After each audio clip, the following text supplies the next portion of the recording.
ગુજરાતમાં અત્યારે હાલ અત્યંત ભારે વરસાદ આવી રહ્યો છે। સૌથી વધારે કોઈ જિલ્લાઓ જો પ્રભાવિત હોય તો એ મધ્ય ગુજરાતના છે। એ પછી અમદાવાદ હોય કે સુરેન્દ્રનગર હોય। સુરેન્દ્રનગરમાં આજના દિવસે રેડ એલર્ટ આપવામાં આવ્યું છે અને ક્યાંક સુરેન્દ્રનગરમાં ઘરવખરી તણાઈ ગઈ છે, ક્યાંક જે ડેમ છે એ પણ ઓવરફ્લો થવાની તૈયારીઓમાં છે। ત્યારે હવે એચટી મકવાણા છે એ પોતે વિસ્તારમાં પહોંચ્યા હતા। આ જ વિષયને લઈને આજના વિડીયોમાં વિગતે વાત કરીશું। નમસ્કાર, હું હંસિની અને તમે જોઈ રહ્યા છો નિર્ભય ન્યૂઝ। બંગાળની ખાડીની અંદર ડીપ ડિપ્રેશન બન્યું અને એની અસર અત્યારે હાલ ગુજરાતના મધ્ય અને દક્ષિણ ભાગમાં જોવા મળી રહી છે। દક્ષિણ ગુજરાતની અંદર અત્યંત ભારે વરસાદ પડી રહ્યો છે। બીજી તરફ વાત કરવામાં આવે મધ્ય ગુજરાતની તો સુરેન્દ્રનગર છે, ધાંગધ્રા છે, ચોટીલા છે, એ દરેક વિસ્તારમાં જે રીતે અત્યારે હાલ ભારે વરસાદ જોવા મળી રહ્યો છે તેને જ લઈને ક્યાંક તંત્ર છે એ કામગીરીએ લાગ્યું છે। તંત્ર દ્વારા અત્યારે હાલ જે રીતે કામગીરી શરૂ કરવામાં આવી છે તેમ છતાં પણ ઘણી બધી જગ્યાએ જે નેતાઓ દ્વારા અને તંત્ર દ્વારા વિકાસના વાયદાઓ કરવામાં આવતા હોય છે એ જ વાયદાઓની પોલ પણ ખુલી છે।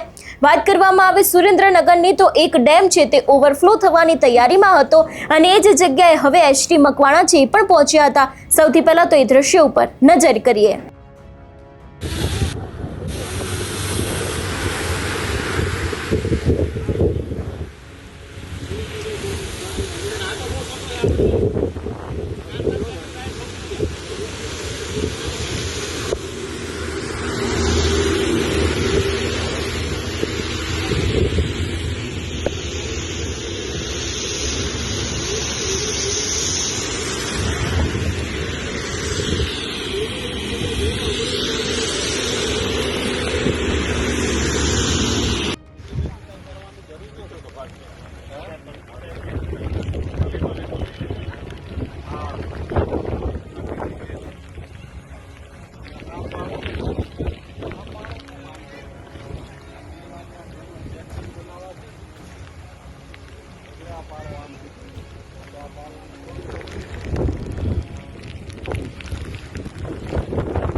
આ વિષયને લઈને તમારું શું માનવું છે અમને કમેન્ટ કરીને ચોક્કસથી જણાવજો. તેની સાથે અમારી ચેનલ નિર્ભય ન્યૂઝને લાઇક, શેર અને સબસ્ક્રાઇબ કરવાનું ભૂલશો નહીં. નમસ્કાર.